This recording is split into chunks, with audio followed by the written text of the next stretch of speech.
এবং রাজ্যের প্রতি কেন্দ্রীয় সরকারের বঞ্চনার প্রতিবাদে তৃণমূল কংগ্রেসের মিছিল হয় শনিবার। মধ্য হাওড়ার ওলাবিবিতলা জল ট্যাঙ্ক মোড় থেকে হাওড়া ময়দান মেট্রো পর্যন্ত চলে এই মিছিল। এই মিছিল থেকে অরূপ রায় বলেন, তাদের কোনো কাজ নেই। তারা চেষ্টা করত যারা নিয়োগ হয়েছেন তাদের কিভাবে চাকরি থেকে বরখাস্ত করা যায়। অনেক যোগ্য এবং মেধাবীদের চাকরি চলে গেছে। তিনি আরও বলেন, বিকাশ ভট্টাচার্যর কোনো কাজ নেই, তিনি সারাদিন সেই কাজ নিয়েই লেগে থাকেন। একই সঙ্গে তিনি বিজেপি তথা বিজেপি পরিচালিত কেন্দ্রীয় সরকারকেও নিলেন এক হাত। অরূপ রায় বলেন, বিজেপি একটা স্বেচ্ছাচারী অসভ্য দল। তিনি বলেন, মুখ্যমন্ত্রী মমতা বন্দ্যোপাধ্যায় লন্ডনে অক্সফোর্ড ইউনিভার্সিটিতে আমন্ত্রণ পেয়ে বক্তব্য রাখতে গিয়েছিলেন শিশু সুরক্ষা এবং নারীর ক্ষমতায়নের ওপরে। সেখানে তার প্রতি অসভ্য আচরণ করা হয়। সেই সঙ্গে স্বেচ্ছাচারী মনোভাব নিয়ে একাধারে ওষুধের দাম বাড়িয়ে মানুষের ওপরে বোঝা চাপিয়ে দেওয়া হয়েছে। এমন অসভ্য দল তিনি অতীতে দেখেননি। প্রতিবাদ চলবে। Bureau report, রাতদিন news network. যারা অ্যাপয়েন্টমেন্ট হয়েছে তাদেরকে কিভাবে চাকরি থেকে বরখাস্ত করা যায় এবং এটাই এরাই করেছে।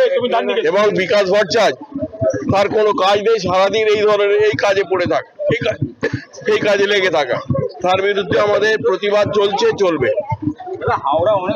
এবং অনেক যোগ্য শিক্ষক শিক্ষিকা তারা বাদ গেছে, তারা চাকরি গেছে। যারা মেধাবী, যারা পরীক্ষা দিয়ে চাকরি পেয়েছে তাদেরকে পর্যন্ত বাদ দেওয়া হয়েছে। হাওড়া অনেক স্কুলে যে শিক্ষক বাদ গেছে বা অশিক্ষক বাদ গেছে, শিক্ষা ব্যবস্থার অচলাবস্থা দেখা দিয়েছে, কি বলবেন? এই ছেড়ে দাও, মহিলাদের জেনে। হ্যাঁ, হাওড়া স্কুলে শিক্ষক এবং বাদ গেছে এবং হাওড়া বলার কি আছে, টোটাল অচলাবস্থা হয়েছে সারা রাজ্যে শিক্ষা ব্যবস্থা অচলাবস্থা তৈরি হওয়ার মতো পরিস্থিতি করেছে কেন্দ্রীয় সরকার এবং এটা ইচ্ছাকৃতভাবে করানো হয়েছে। কোর্টের কাছে প্রভোগ করে এটা করানো হয়েছে।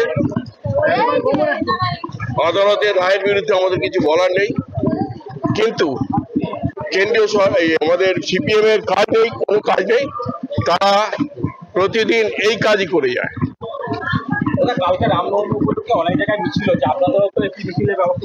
না, আমরা কোনো মিছিল করিনি। রামনবমী পুলিশের পারমিশন নিয়ে যারা মিছিল করছে, police will take action. Police শান্তি বজায় রাখার দায়িত্ব পুলিশের, এবং আমি সমস্ত মানুষকে বলবো শান্তি বজায় রাখো।